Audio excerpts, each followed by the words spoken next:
शाम का समय था, सूरज ढल रहा था और सड़क के किनारे पुरानी चाय की दुकान पर 4 दोस्त बैठे थे।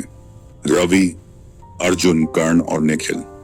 कॉलेज के जमाने से ये चारों साथ थे, लेकिन अब जिंदगी बदल चुकी थी।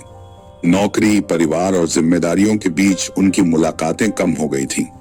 लेकिन आज 5 साल बाद वे फिर उसी जगह मिले थे जहां उनकी दोस्ती की शुरुआत हुई थी।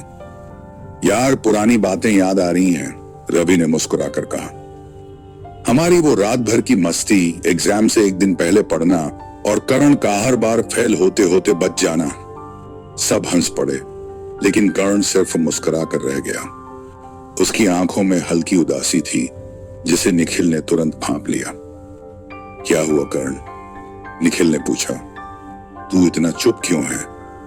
कर्ण ने सिर झुका लिया और धीरे से बोला, यार, सबकी जिंदगी सेट हो गई।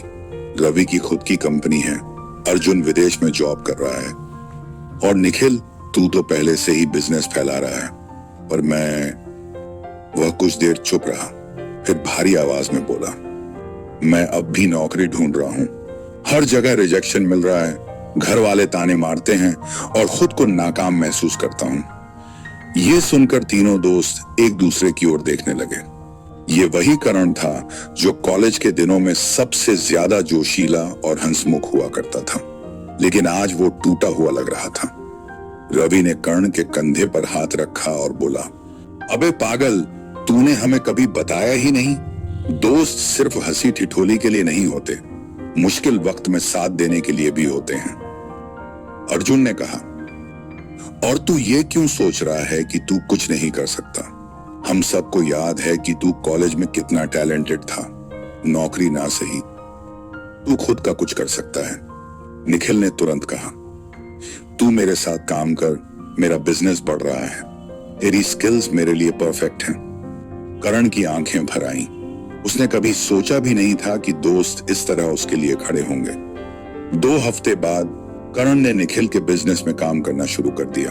धीरे धीरे उसकी मेहनत रंग लाने लगी।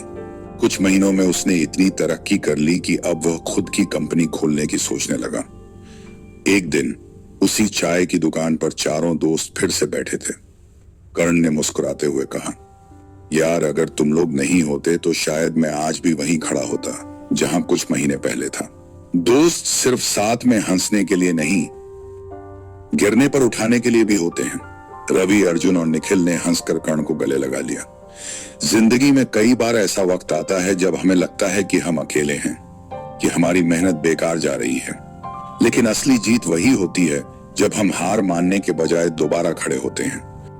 दोस्तों, कमेंट करके बताएं कि ये कहानी आपको कैसी लगी, और अगर ये कहानी आपको अच्छी लगी हो तो चैनल को सब्सक्राइब करके हमें मोटिवेट करें, जिससे कि और नई कहानियां हम आपके लिए ला सकें। धन्यवाद।